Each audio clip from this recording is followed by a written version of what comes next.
The piece on the couch is about 30 years old, and it was done while I was just out of art school, and I was still sort of grappling with the fundamental building blocks of painting, creating of light and space and tone and color.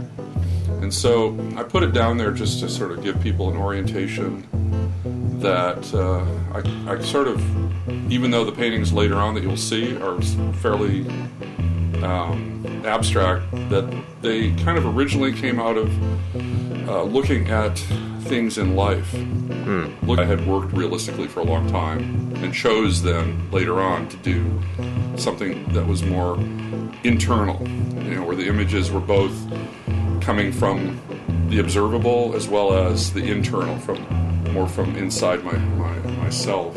I would get really hung up on like influences, and I would get really self-conscious and sort of stop myself from doing things if they reminded me of somebody else. But now it doesn't really matter. It's just if I can take something and do it in a slightly different way and put my spin on it, then it becomes something else. It isn't just like beholding entirely to some other artist. There was this artist that I liked a lot named Al Held, but there was this point in his career where he was at a sort of a crossroads, and he had been wanting to merge what he called the subjectivity of Pollock, Jackson Pollock, with the objectivity of Mondrian, the Dutch painter. Yeah. And he said, well, if it's going to be shit, I'm going to dot the I and cross the T. I'm really going to go for it. Yeah. So I think you have to kind of trust, if you're really going to do this, you got to trust that you have something to say. Yeah. And you got to find a way to put the doubts to rest, even though or live with the doubts. Yeah. I still have doubts. Sure. A lot of doubts. But it's like the idea of continuing the work is what kind of carries me over that. Just putting in the time.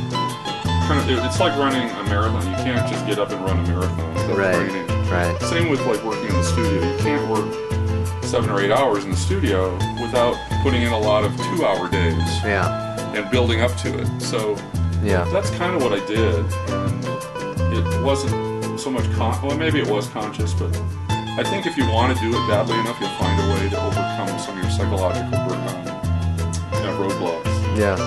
And I guess I wanted to do it badly enough. And what I found was that the more I did it, the more the process that is kind of nurtured me back, gave back to me an energy. So now it's more like, gee, I really want to paint.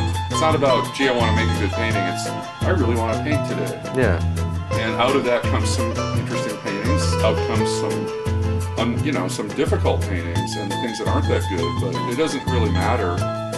It's more about, for me, it's more about the process, being in it for the long haul. But it's like the idea that the artist is somebody who is willing to not create beautiful things sometimes, to not create what they wanted sometimes because they were exploring something that they didn't know if it would work out or not. Exactly. It's sort of about diving into the abyss. Absolutely. It's like a metaphor for what we don't know about the universe. I mean, without sounding too pompous and high and hog. High and mighty, rather. It's actually, and I'm not, in no way am I comparing myself, but Bob Dylan's lyrics are sort of, they're not literal, they're kind of poetic imagery. Right. And they're abstracted, and yet they feel like they mean something. Some of the early things have more direct narrative storytelling meaning, and you get it right. But some of his other things are more abstracted, and that's kind of where I'm at, I think. Cool. That's the story. Do you want to check out the backyard? Let's call it a wrap? Yeah, we can head out back. Sure.